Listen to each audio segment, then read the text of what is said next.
Shalom family, here's a message for us. Stop inheriting people's drama.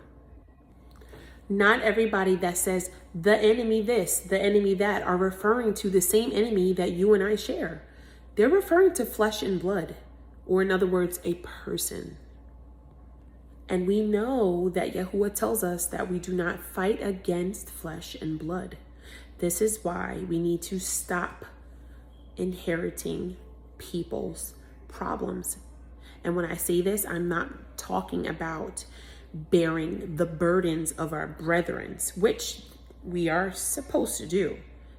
What I'm referring to is inheriting the unrighteousness, the unfruitful ways, the sins, the hatred of what someone else is bearing and attaching that to ourselves.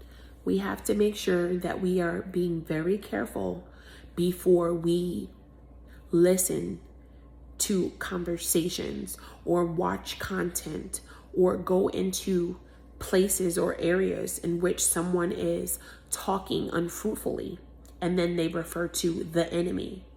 Even if they're asking a question that requires you to agree with them, be mindful of what you're agreeing with, because sometimes, depending on what it is that's within their heart, if it's an ill intention, that is something that you won't truly know. But by you agreeing, you're going into covenant with what's within their heart.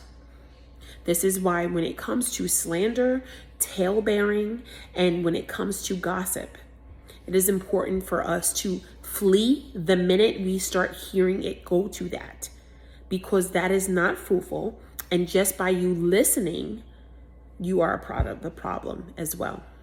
So do not share in someone else's unfruitful ways, family. Sharing in terms of just listening. That is how you share. You're sharing because you don't have nothing to say, but you're sitting there and you're listening to it. And family, that can really affect you spiritually, because now you have inherited, again, their battle. That is not your battle to inherit, but you inherited it. So now the enemy has you in this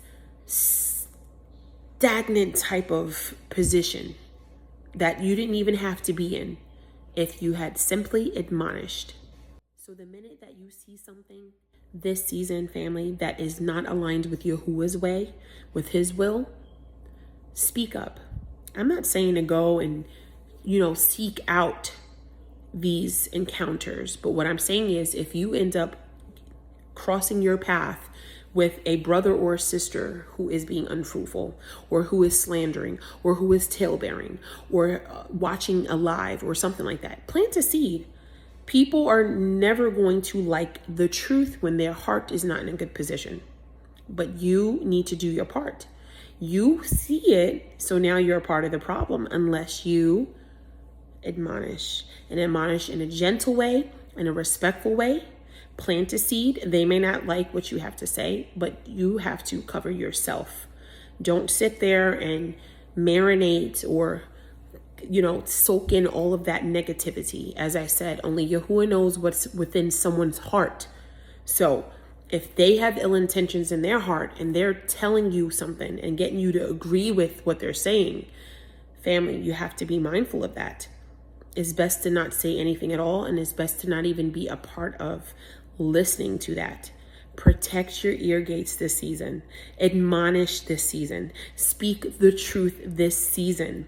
This is going to be a year full of this, okay? Many of us are going to be called to do this, and you have to do it. Even if you're someone that used to be quiet, even if you're a shy person, accept the assignment. He's going to equip you. All will be well. Yasharal needs to do some cleaning up. Still, even though you're in the truth, there are still lots of cleaning up to do. And this is not going to be the cleaning up that requires you to lift up a rug and just put the dirt underneath. No, we need some full-blown cleansing, okay? Judgment is coming. You need to get your houses in order. You need to prepare yourselves spiritually, and that looks like fasting and trying to find out what he's trying to speak to you this hour, what he wants you to do and not what you want you to do. We have to make sure that we are being guided by his Ruach HaKodesh. Okay? Lots of things to do. So exciting. New beginnings, nothing to fear, because Yahuwah is with you. Peace and blessings. Shalom.